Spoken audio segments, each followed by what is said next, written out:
Challenging-nya sih karena ownernya orang Korea. Iya, iya. Terus apa namanya, semua software di situ Korea.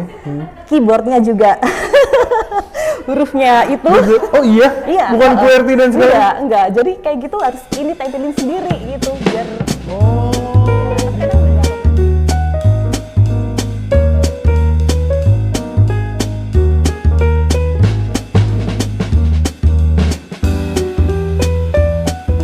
Lebih ke passion, more ke passion. Jadi bukan lu mencintai kerjaan lu, bukan, tapi sesuatu yang bikin lu bangun tidur, oh gue harus ngerjain ini nih gitu. Lu yang bikin excite, gue nanti harus bikin ini, sesuatu yang baru gini kayak gitu. Jadi ketika bekerja bersama Mbak Desi, siapa namanya? Pakai nama samaran boleh nggak? Sebut saja Mawar. Mbak Desi siapa sih namanya? Mbak Desi Fatmawati. Iya, jadi mau dipanggil itu atau Mbak Desi BPTCC? Desi aja ya. Fatmawati juga boleh. Secara tapi bukan yang punya rumah sakit Fatmawati, bukan yang punya, iya bukan. Bukan. Mbak Desi ini adalah salah satu yang menemukan gue selain yang sebelumnya Mak Roli, menemukan gue menjadi bintang. Ya gue menganggapnya bintang ya, karena saat itu pertama kali kan kita di Pulau Pramuka ya. Pulau Seribu, inget kan? Outing ya, outing pertama, dan Mbak Nina waktu itu recognize gue, Mbak Des. Farhan, gue gak nyangka lu kayak gini. Gue gak nyangka, karena kan gue diem aja. Terus juga Mas Alim, lu kok bisa kayak gini sih? Ya itu titik mula. Kalau Maroli kan taunya setelah yang software kemana-mana. Anak-anak taunya lu pacaran sama Gita. Oh, taunya dari situ. Dari situ. Gue pabriknya. Iya betul. Mbak Desi di sini yang menemukan gua untuk dapat panggung di Simera, karena saat itu kenapa harus milih saya sebagai MC Mbak Desi? Oh gitu ya waktu itu ya? Mas Sorry kan? Iya, soalnya kayak di antara semua tuh yang tiba-tiba tampak Farhan gitu loh. Bukan dari... Karena kan jatuhnya anak baru, kita Oktober Pulau Pramuka, ya nggak sih? Apa Oktobernya kita langsung town hall ya? Waktu itu sih kayaknya pas akhir-akhir pokoknya. Kalau biasanya outing tuh sekitar bulan Oktober. sih. Berarti town hall di Q4 dong, Desember mungkin. Iya, kenapa Mbak Des? Itu dulu pertanyaan saya. Dengan Mas Sori kenapa memilih saya dulu sebelum kita masuk?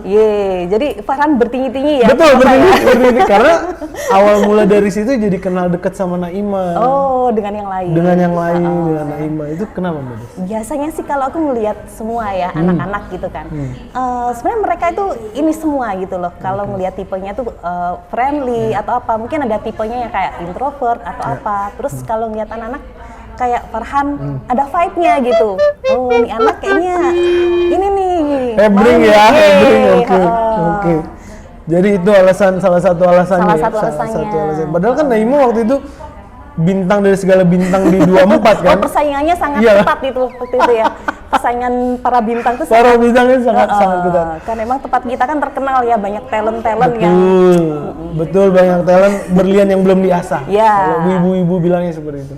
Mbak Desi, di cerita kerja biasanya membahas soal pekerjaan pertama, cara masuknya seperti apa, terus resign-nya kenapa. Nah ini pertanyaannya, yang pertama, perusahaan pertama Mbak Desi di mana Mbak Desi? Perusahaan pertama. Bendera atau mereknya nggak disebut nggak apa-apa, tapi bergerak di bidang apa mungkin? Dulu sih nama perusahaannya T.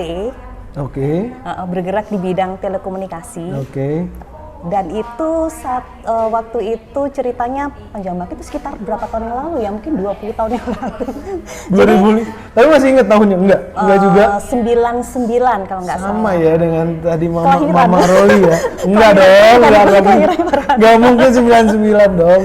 Oke, jadi background pendidikannya Mbak Desi kan dulu sekolah di ini, SM Telkom Sandi Putra di Malang. Oke. Jadi jurusannya waktu itu ambil elektronika informatika, kayak gitu. Jadi waktu magang tuh diajarin lah tentang telepon kayak gimana, telekomunikasi kayak gimana. Termasuk diajarin tuh caranya nyadap telepon gimana caranya. Oh iya? Iya. Dan semua lingkup tentang banyak pokoknya. Terus? Ya, terus di situ banyak belajar ya. Terus juga pernah telesales, di bagian telesalesnya waktu itu. Waktu itu magang, jadi magang di SMK Telkom namanya. Terus and then nggak taunya waktu lulus itu dapat tawaran biasa ditawarin ya 10 the best 10, tawarin ke perusahaan T itu, BUMN gitu. Dan statusnya kontrak waktu itu. Under tapi? Iya. Atau outsource? Outsource-nya itu ada divisi, namanya divisi multimedia punyanya PT T itu. Nah, kebetulan di Jakarta. Oh, jatuhnya Mbak Des masih di Malang? Ya, waktu itu Malang, akhirnya merantaulah saya ke Jakarta. Gitu. Itu berapa lama di T itu? Di T itu 2 tahun. 2 tahun lama juga. Dan waktu itu ceritanya kita itu lagi apa istilahnya merintis ya, e-commerce yang ada di Indonesia kan belum ada waktu itu. Dan emang waktu itu emang belum ada mobile phone, masih belum pada pakai. Jadi e-commerce-nya itu lebih pakai yang PC, pakai. Iya. Jadi namanya generasi, kalau aku sih bukan milenial ya, jadi lebih ke Gen X. Berarti di atas aku dong? Di atas kamu. Melalui zaman analog sampai yang sekarang digital kayak gitu. TU berarti masih zaman ya, telepon umum, wartel. Belum pernah kan ini pakai koin? Koin nggak ada yang tahu sih, kalau sekarang ada yang tahu. Nanti dimunculin di sini gambar. Telepon umumnya dimunculin. Mbak Des, itu cara masuknya gimana? Atau ada mungkin kenalan channel yang waktu itu di situ. Jadi lebih ke tes sih waktu itu. Oh, ada tesnya tes penempatan gitu. Terus then habis 2 tahun itu namanya jiwa muda kan masih menggebu-gebu dong, betul. Tempat yang lain, idealis sekali. Ya. Terus then ada tawaran tuh di majalah Korea. Majalah Korea, tapi dia itu lebih untuk ekspatriat yang punya bisnis di Indonesia. Jadi majalahnya isinya semua itu iklan. Gitu. Iklan tentang, jadi biasanya tiap minggu tuh kita visit ke pabrik-pabriknya yang ada di sana kan, pabrik sepatu atau apa. Kita bikin semacam company profile-nya dari mulai kayak video, terus and then bikin iklannya kayak gitu. Dan challenging-nya sih karena ownernya orang Korea. Terus semua software di situ Korea. Keyboardnya juga hurufnya itu. Oh iya? Bukan QWERTY dan segala? Enggak. Jadi kayak gitu harus ini tempelin sendiri gitu biar di Tom and Jerry sendiri ya? Kayak gitu, jadi nyesuaiin untuk yang itu gitu kan. Nah itu lumayan tuh waktu ikut di perusahaan Korea itu kan. Dan mereka tuh beda konsep kerjanya dengan kita. Kalau kita kan kerja untuk hidup. Mereka hidup untuk kenyang. Pokoknya bisa kelihatan banget waktu itu. Dan waktu itu sih kayak drama Korea masih belum ini ya gitu. Tapi udah waktu itu udah masih kalah dengan FC dan segala macam ya. Taiwan justru. Tapi senengnya dulu itu bos aku, kan aku dulu kuliah sambil kerja tuh. Jadi waktu habis kerja di Telkom itu nyambi kuliah di BINUS waktu itu. Di BINUS. Ya. Mantap juga. Dan ambil jurusan informatika juga. Jauh kan masih linear ya. Masih linear, jadi maksudnya di kerjaan yang pertama masih linear. Sekarang malah jauh. Gak tahu kenapa. Nah itu 2 tahun di situ? Ya 2 tahun di situ. Terus and then masih menggebu-gebu ya gitu. Kalau konsepnya seperti ini ya bisa nih bikin ini kita jual bla bla bla gitu. Freelance lah. Apalagi waktu itu kan udah married ya, terus punya anak. Jadi kayak pikiran mending ini sendiri, freelance sendiri kan bisa ngatur waktunya sendiri atau apa kayak gitu. Dan itu spend waktunya sekitar 6 tahun apa ya waktu itu ya sambil punya anak. Awalnya sih iseng, jadi freelance itu? Ya. Freelance iseng. Terus? Awalnya sih ini motoin. Kan aku beli kamera kan, kamera digital. Pustel. Oh enggak. Kodak. Udah DSLR. Oh iya DSLR. Tapi selama banget kan. Iya. Terus biasanya aku bawa tuh ketika sambil nganterin anak gitu kan, foto-foto kegiatan anak-anak di sana gitu kan. Terus ulang tahun kayak gitu. Terus berkembang lah, Mbak bisa ini nggak kawinan nggak gitu kan. Mulai ke event-event yang agak gede. Sunatan dulu. Terus habis itu kan aku nggak hanya kayak gitu kan, terus bikin kayak buku digital atau apa desain. Album ya, bikin sendiri ya? Bikin sendiri. Jadi lumayan satu orang ngerjain foto, terus ngedesain. Tapi seneng kan Mbak Des? Ya lumayan. Lumayan seneng kalau lagi banyak gitu kan. Kalau kayak gitu kan kadang. Freelance kan kadang bolong-bolongan aja kan.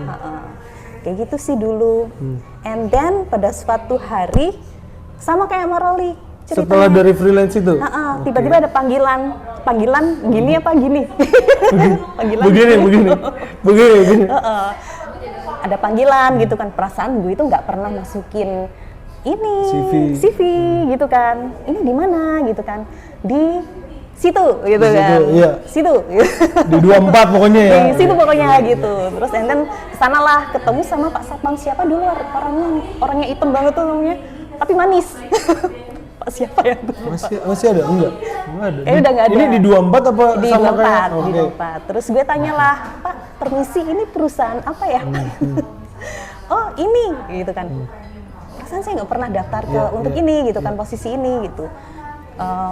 Waktu itu yang datengin Mbak Iing kan. Boleh nyebutin nama ya? Boleh. Gitu. Kan udah nggak di situ kan, Mbak? Iya, terus gue bilang, maaf Mbak, saya nggak pernah untuk apply untuk posisi ini gitu kan. Apa emang? Apa? Call Call juga? center, iya, gitu, nggak oke. pernah gitu kan. Terus seingat aku pernah, tapi untuk yang IT kayak gitu kan, lebih ke situ gitu kan. Terus, kalau bukan itu, bukan sama saya interviewnya, tapi sama atasan saya, gitu, Mbak Tika waktu itu. Oke, Ya, terus Enan kan interview tuh sama, dibilang, oh ini ada posisi yang cocok banget buat kamu. Dia bilang gitu, gampang kok, kamu cuma desain aja gitu. Oh, oke. Desain aja itu. Oke, gitu Pak. Coba kan terus akhirnya.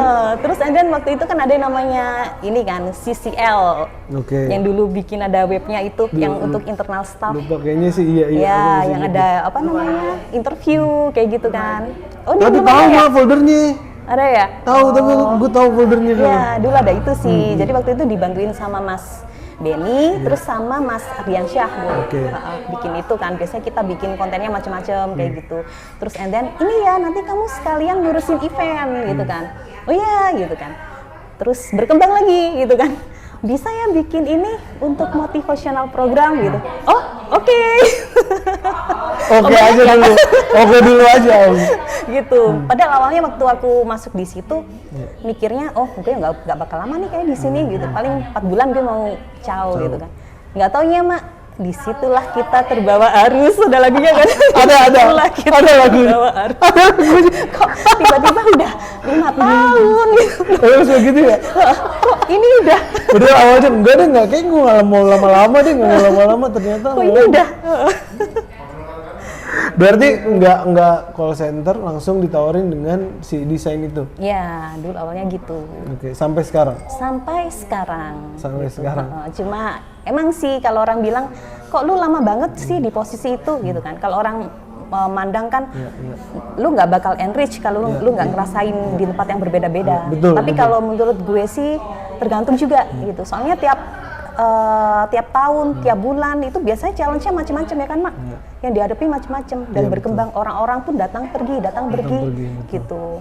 Seperti itu. Tapi saya selalu datang gitu. Andaikan kau datang kembali. Ya gitu. Terus di yang sekarang atau di yang sebelumnya pasti ada naik turun, pasti ada fase di mana ini gue lagi seneng nih, ini gue lagi ngedown. Di fase apa sih Mbak Des? Baik yang perusahaan sebelumnya atau freelance atau yang sekarang itu boleh disebutkan mungkin. Apa ya? Karena gue itu nggak terlalu yang sampai yang sama ya. Mungkin terlalu fokus sama diri gue sendiri gitu ya. Kayak intinya jangan sampai kita tuh tergantung sama lingkungan memang mempengaruhi ya. Tapi kita harus tetap mindset jaga diri kita gitu kan. Jangan sampai kehilangan esensi diri kita. Karena memang kita tuh melihatnya bahkan sampai sekarang ya Mbak Des mikirnya Mbak Des tuh mulus-mulus aja gitu. Maksudnya santai dengan pekerjaannya. Karena bagaimana cara Mbak Des sih. Kan kalau Maroli gue tahu ya karena dia nggak menutupin itu gitu loh. Nggak menutupin itu seperti yang sebelumnya dia ngomong gitu. Gue nggak bisa basa-basi, gue pasti langsung ngasih reason dan segala macam. Nah, Mbak Des gimana? Kalau gue sih, karena menurut gue ya dari pengalaman. Cheers gitu loh maksudnya. Ada di hati menangis ya Mas. Aduh, gitu. Harus pulang. Gimana Mbak Des? Yuk turun, kita gibah. Gimana Mbak Des? Cuma kalau gue yang gue rasain ya, dari tempat sebelum gue bekerja, sebenarnya kerja di mana aja tuh sama. Betul. Intinya gitu. Betul. Terus gue udah cerita sama Farhan kan, gue tuh paling nggak suka yang namanya micromanagement kayak gitu. Dan kadang pernah waktu gue ikut perusahaan Korea itu kan dia ownernya langsung, dia baik banget orangnya, gitu, baik banget. Tapi begitu yang agak mikro, agak yang mulai, itu aku mulai yang Red flag lah ya. Anak sekarang bilangnya red flag itu. Iya. Nah, cara ngadepin yang kayak gitu gimana? Ya akhirnya cabut ya. Akhirnya cabut. Nah, kalau sekarang berarti enggak dong? Kalau yang sekarang sih lebih dewasa ya, Lebih lebih dewasa, mature. betul, betul. Kalau dulu kan kita lebih yang apa ya, istilahnya sama kayak anak Gen Z sekarang. Kalau orang Gen Z sekarang kan bilangnya udah malas ciao, Betul, malas udah ciao malas ciao. gitu kan. Padahal nggak segampang Padahal, itu. dan gak hanya Gen Z aja, kita dulu mungkin waktu Kita di masa dulu, muda iya, seperti iya, itu. iya. Misalnya waktu nggak ada tanggungan atau apa, bebas lah gitu kan. Betul, cabut aja, idealis kan. Iya. Gitu. Oke, berarti total Mbak Des masih inget berapa tahun kan? Kalau tadi Maroli hampir 15. Over decade. Masih inget 10, 20? Aduh, Enggak, hampir masih mungkin ya. begitu. Kalau dihitung sama magang gitu kan, aduh. Dari tahun 99. Momen atau fase apa di Si Merah ini? Karena kan kita kenalnya di Si Merah ya Mbak Des. Iya. Di Si Merah ini yang masih Mbak Desi inget? Momen. Yang manis, yang buruk sekalipun juga nggak apa-apa. Apa ya? Soalnya too many moment kan. Betul, terlalu banyak. Many moment. Tiap Tapi the kali- most. The most ya. Ya, pasti ada dong. Lagi buat acara apa atau gimana? Kayaknya ini deh. Pick gua ketika gua buat acara ini. Oh. Gitu. Mungkin waktu awal-awal handle town hall kan. Oke. Kan dulu itu emang istilahnya aku dulu sama Mbak Tika kan, terus Iya, emang iya. sendiri gitu kan. Tapi untungnya banyak yang bantuin juga kan dari teman-teman, dari PM, dari anak-anak terutama Iya, iya. kan. Dan itu pun apa ya istilahnya waktu awal-awal itu masih ada vibe yang ini ya dulu itu kayaknya bikin event atau apa lebih Seneng engage-nya ya? lebih dapet. Oke. Mungkin karena lingkungannya juga, terus juga jumlah orang-orangnya lebih banyak. Iya, iya. Seperti itu. Momennya sih waktu pertama kali bikin town hall. Bikin town hall. Iya. Nah, cara ngebonding sama mereka gimana? Kan pasti ada yang mikir, ah, ngapain sih gue ikut ini, mending gue pulang nggak sih? Oh, yang kayak Mending gitu gue ya? pulang. Iya, iya. Caranya ngebonding itu kayak gimana Mbak Des? Lebih ke prosesnya ya. Jadi kita tuh biasanya kalau bikin suatu event, kita kan kasih pancingan tuh. Iya, iya. Apa nih gitu. Biasanya aku biasanya kan lihat teaser tuh, lihat teaser gitu kan. Terus lewat biasa dulu kita punya TV, Iya. kita pakai Iya, TV betul. gitu kan, pakai media campaign-nya lebih ke visual seperti itu. Baru next step, baru kita ajakin tuh siapa nih yang asik-asik nih. Nah, termasuk Farhan. Jadi merah, mukanya jadi merah. Jadi merah. Soalnya penting kayak gitu kan. Kalau waktu itu kan kadang Mbak Desi suka masuk ke kelas anak baru kan. Iya, betul. Ya, cuma juga Mbak Desi sampein kan. Apa sih sebenarnya yang membuat kita bertahan di suatu tempat kerja? Iya. Gitu. Sebenarnya itu ada risetnya. Iya. Bukan karena gaji, bukan karena bos juga ya. Tapi ada satu yang paling penting, nomor satu. Kenapa bikin orang itu bertahan? Apa tuh? Kira-kira tahu nggak? Farhan? Lingkungan, Ya, dikit lagi.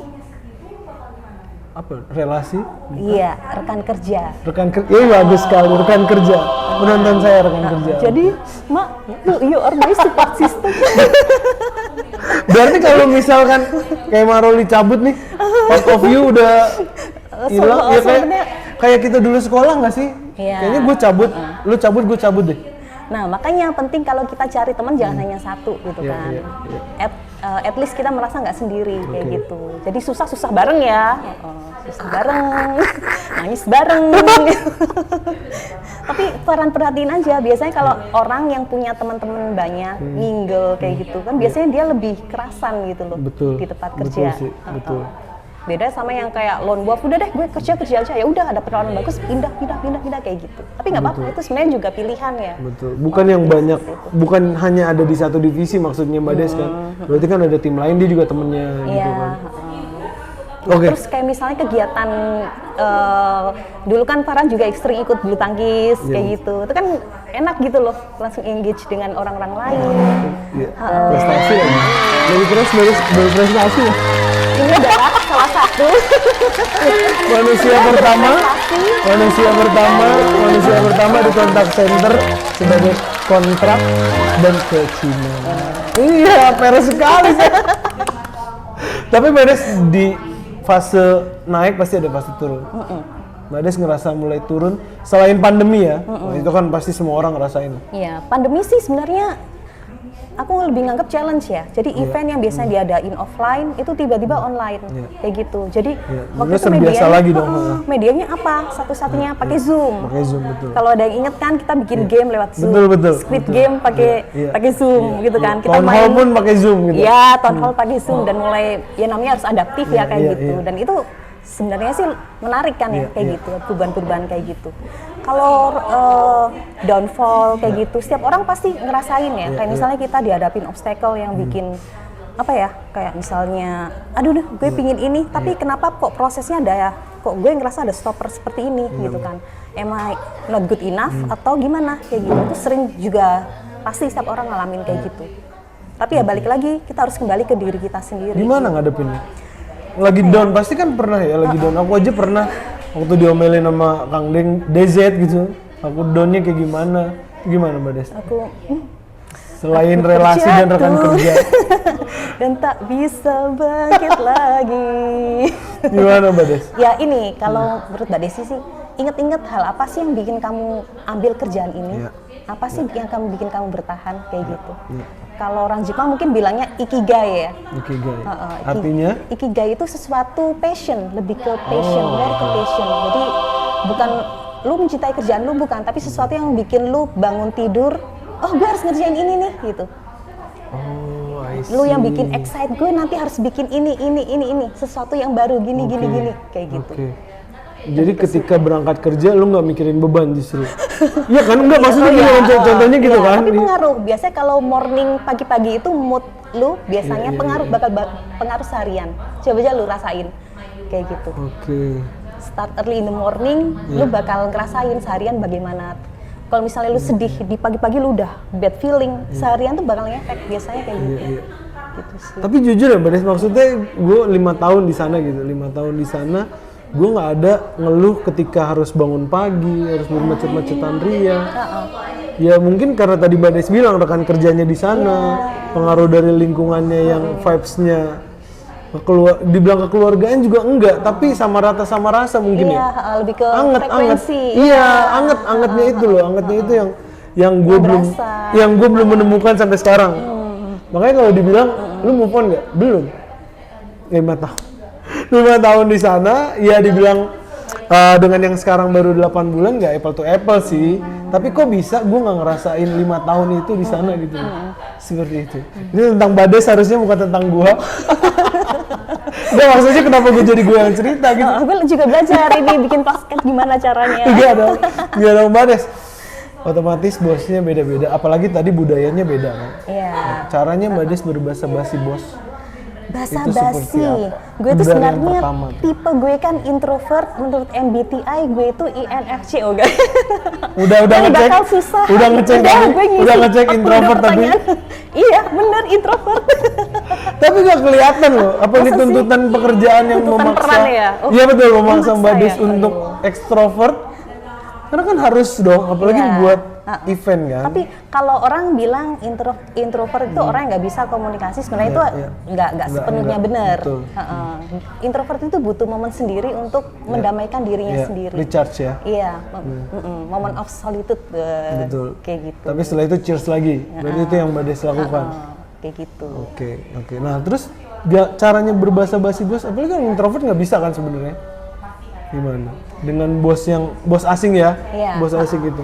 Kalau bos asing sih lebih enak, soalnya mereka juga nggak suka basa-basi biasanya. Oh gitu? Iya. Tapi kan sama-sama Asia jatuhnya kan? Iya, mereka straight to the point. Straight to the point. Mereka lebih, apa ya, istilahnya kalau misalnya kerjaan lu beres, terserah mau ngapain kayak gitu. Lebih ke situ. Terus, apa ya, gue tuh senangnya waktu dulu, gue kan kuliah sambil kerja waktu di BINUS. Itu kadang sama bos gue itu kan punya supir tuh, sekalian tuh dianterin ke kampus. Maksudnya mau supir? Iya, kayak gitu. Baik sekali. Cuma ya kayak gitu, gue kan merasa agak micromanagement itu kan biasanya, wah ini mulai nggak enak nih gitu kan, hari Sabtu, ini kayak gitu kok. Ini ya gitu deh pokoknya. Betul. Seperti itu. Kalau sekarang sih karena kita lebih dewasa, ya mulai deh seperti kata Mak Roli tadi kan. Kalau ngelihat, oh kayaknya wajahnya menunjukkan posisi gerhana matahari bertemu dengan Sikon ya, ya sikon. Ini berapa derajat? Gitu. derajat itu. Ini dia lagi duduk, feng shui-nya lagi bagus. Oh, boleh. Duduknya di sini, oh berarti lagi bagus. Permisi, ya. Oke, itu kan sama yang asing, jadi nggak basa-basi, begitu aja nggak basa-basi. Lu infoin aja, straight to the point, maunya apa, keperluannya apa sama dia. Tapi sama yang lokal gimana, Mbak Des? Ngomong-ngomong, bosnya beda-beda dong. Beda-beda. Waktu pertama kali masuk di Merah sampai yang sekarang beda-beda. Gimana? Cara ngatasinnya tuh, beradaptasi dengan si bos itu. Mungkin awal-awal ya, kalau adaptasi itu di awal-awal kan. Jadi kita di situ tuh kayak istilahnya puzzle yang lagi diacak-acak dan menemukan mana sih yang cocok. Nah, iya. begitu kita tahu, oh dia lebih ini ya ke sini nih. Celahnya Celahnya di sini. Nah, gitu itu masuk gitu. Lebih ke situnya. Oke. Dari yang misalnya, oh dia suka ini nih, gue juga suka ini. Mulailah obrolan ringan kayak gitu. Oke. Jadi menyamakan frekuensi. Ya, kita cari Itu bos yang ke pertama atau yang sampai sekarang? Kedua, ketiga. Atau sama? Banyak. Ya di si Merah ini di yang berapa Mbak Des melakukan itu? Atau sampai sekarang masih? Kalau yang sekarang kan udah kenal lama ya. Iya, betul. Kalau kenal lama kan udah ya. Iya betul ya, udah ya, tahu lah satu tahu sama lah. lain. Nah. Kayak gitu. Jadi nggak ada masalah atau nggak ada ini. Insya Allah doakan semoga semoga doakan. Tapi Mbak Des, udah dapat passionnya Mbak Des belum? Passion. Tadi filosofi yang orang Korea Iya. ya? Orang Korea Jepang, tadi. Jepang. Iya, orang Jepang Ikigai. tadi. Apa? Kerja, bukan kerja untuk hidup iya. untuk kerja. Kalau kita kan lebih Iya. ke hidup, kerja untuk hidup. Kalau mereka kan hidup untuk kerja. Mereka itu kalau bilang ke gue ya, bos gue yang dulu orang Korea, kamu harus pikirkan kalau satu hari lu nggak achieve target ini, keluarga lu nggak bisa makan, lu harus pakai mindset yang seperti itu. Gue bayangin,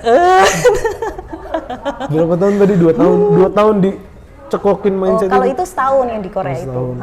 lebih ke situ. Tapi orangnya baik banget, Baik, nggak gitu. pelit gitu kan. Wah, kalau misalnya ini engagement team itu terutama karaoke kan suka banget tuh orang-orang. Oh iya, betul. Makan. Royal ya? Iya royal, kayak gitu. Oke. Terus tadi passionnya Mbak Des apa? Atau udah Passion. mendapatkan? Atau gue lagi mencari sih memang di Kalau- usia yang sekarang ya? Kalau di usia yang sekarang sih sebenarnya sih aku suka hal-hal yang baru ya, tipe Oke. orangnya kayak apa sih pingin tahu, suka apapun gitu loh, termasuk di pekerjaan yang sekarang. Kalau misalnya tanya passion kamu, apakah ini passion kamu? Iya. Ya sebenarnya aku masih mencari gitu kan. Masih mencari gitu kan. Enjoy gitu. Tapi apa sih yang tetap bikin kita nggak bosen? Iya. Lebih ke situ Karena sih. kan lu melakukan hal yang sama kadang bosan kan? Iya. Oke.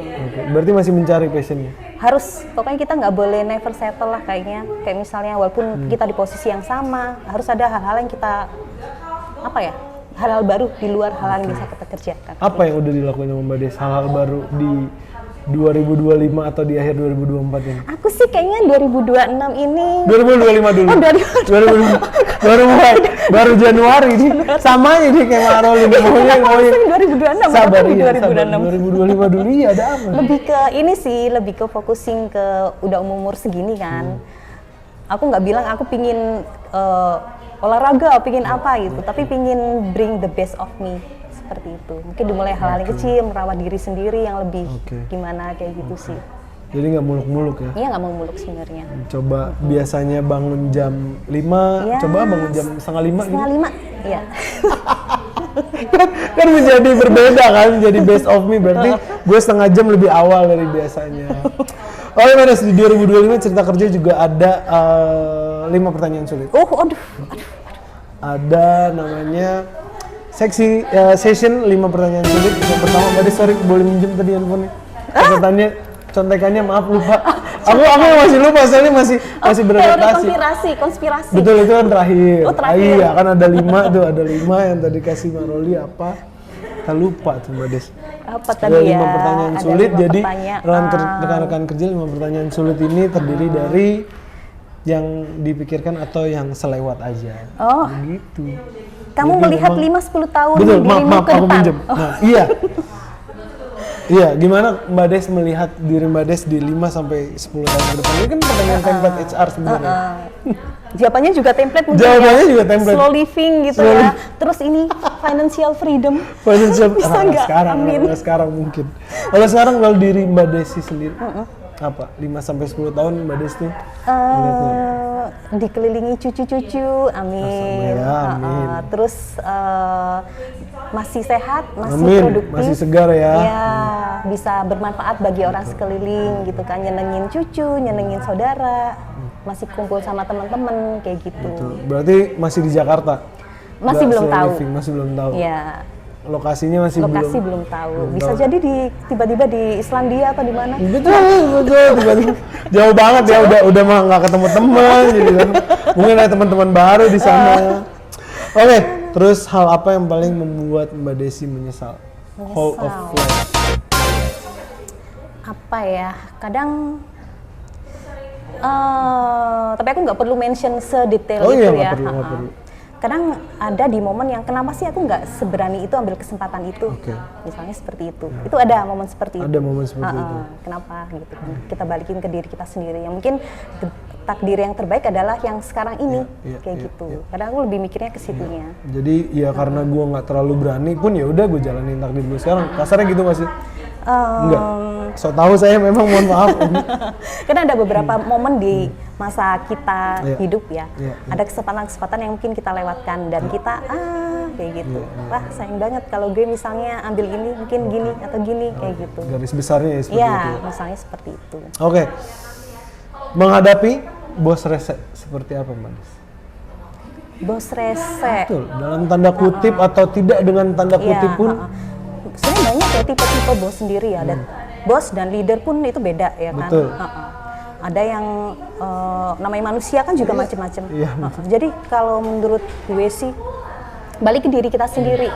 Jangan lebih fokus ke Iya. mereka, lebih fokus ke kita. Iya. Apa fokus yang bisa kita kontrol, bukan yang nggak bisa kita kontrol. Iya, betul. Lebih ke situ sih kalau gue. Asal kita baik, kita punya integriti, terserah gitu kan. Terserah responnya Iya. dia seperti apa. Yang penting udah memberi maksimal Iya. ya. Oke, sebenarnya ini menghadapi bos rese atau ketakutan terbesar dalam kerja. Nah, ketakutan terbesar dalam bekerja Mbak Des ini apa sih? Pikir dalam pekerjaan itu ketika teman-teman mulai meninggalkan satu-satu. Jangan. Tapi masih ada kan yang barengan Mbak Des sama Masih. sama rasanya. Itu berarti ketakutan. Ya, feeling Karena? inilah. Walaupun introvert, kadang kita kan masih membutuhkan apa namanya? Engage ya. Iya, engage. Sesuatu yang bisa kita bertahan dan nyaman di situ, kayak gitu. Berarti salah satunya itu. Salah satu, iya. Oke, pekerjaan impian ataupun di sini nama perusahaannya kalau Mbak Des mau spill boleh, atau perusahaan itu bergerak di bidang apa dalam gambaran Mbak Des. Ini kayaknya impian gue nih di sini. Impian aja ya, tapi bukan berarti itu achievable. Iya betul. Kayak aku mikirnya kerja di startup dan bareng anak-anak muda itu akan seru, tapi ternyata ya sekarang sebaliknya. Sebaliknya nggak ada yang makanya tadi kan aku tanya kan sama Mbak Des gimana caranya bonding sama orang-orang yang gue mau pulang kerja nih, nggak usah deh gue ngikut-ikut acara gitu. Nah makanya relate-nya ke situ gitu. Nah ini apa perusahaan impian. SpaceX. Kayak bisnis satelit lagi booming nih kayaknya. Pindah dong, pindah. Jangan dong. Salah. Jangan. Apa impiannya Mbak Des bekerja di bidang apa? Kalau Bidang tadi sih kan bisa macem-macem ya, kayak Iya. gitu. Aku sih apa aja asalkan aku nyaman, kayak gitu. contoh yang Contoh. kan tadi Mbak Roli bilang apa ya?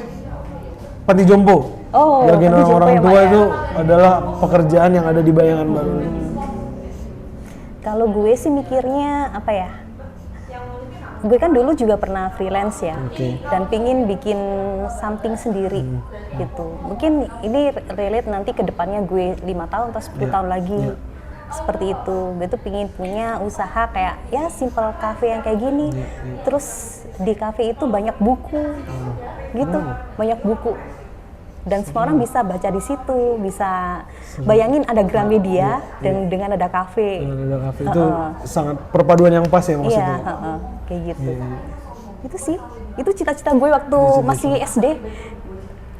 Sampai sekarang masih. Sebenarnya sih mulai SD tuh gue bikin ini penyewaan komik gue pernah dulu. Oh iya, keren dong. Kecil-kecilan tapi. Keren, ini anak sekarang nggak relate sih Mbak Des. Iya sih, nggak relate. Tapi banget. gue tuh suka dulu, gue suka baca sih. Iya. Komik kan berasal dari komik, dari minat kan, dari minat balik lagi kan, minat baca hadir karena dia suka kan gitu. Oke, pertanyaan terakhir, paling percaya teori konspirasi apa Mbak Des? There's a life out there, alien ya. Oh iya benar. Iya alien tuh belum ada sih. Masih percaya memang? Gue masih percaya sih dengan luasnya alam semesta ini dan berapa juta bintang, pasti ada satu kehidupan di sana. Ini karena nonton Men in Black semalam atau gimana? Kan di Men in Black kan dari zoom jauh, tapi ternyata kita tuh nggak ada apa-apanya. Ini di Disney ada tuh Skeleton Crew judulnya. Jadi itu masih yang series sampingannya Star Wars yang anak-anak kecil. Terus dia itu di suatu planet yang namanya panjang nih kalau banyak. Gak apa-apa, sinopsisnya ada. Saya baca aja nanti di situ. Skeleton Crew. Iya. Oke, Mbak Des, untuk menutup cerita kerja, Mbak Des, apa kalimat atau kutipan favorit Mbak Des ketika Mbak Desi lagi mungkin down? Jadi, gue inget kata-kata dari ini nih, tokoh favorit gue. Oh ternyata harus begini dan gue akan selalu ingat sampai sekarang. Tokoh favorit atau Mbak Des punya kalimat sendiri juga boleh? La haula wala quwata illa billah. Sungguh Islamik. Ada yang ngasih jempol lagi tiba-tiba. Udah itu. Saya nggak bisa ngebantah. Nggak bisa apa? Iya. Saya nggak bisa ngebelokin lagi soalnya. Saya tidak bisa belokin lagi dengan rekan kerja. Karena sudah bawa agama beliau ini. Tidak bisa belok-belokin. Oke, Mbak Des, terima kasih banyak. Itu benar la haula quwata illa billah. Benar. Artinya? Tiada daya upaya. Kecuali Aduh, gue langsung Allah. Oke, Mbak Des, terima kasih banyak sudah hadir.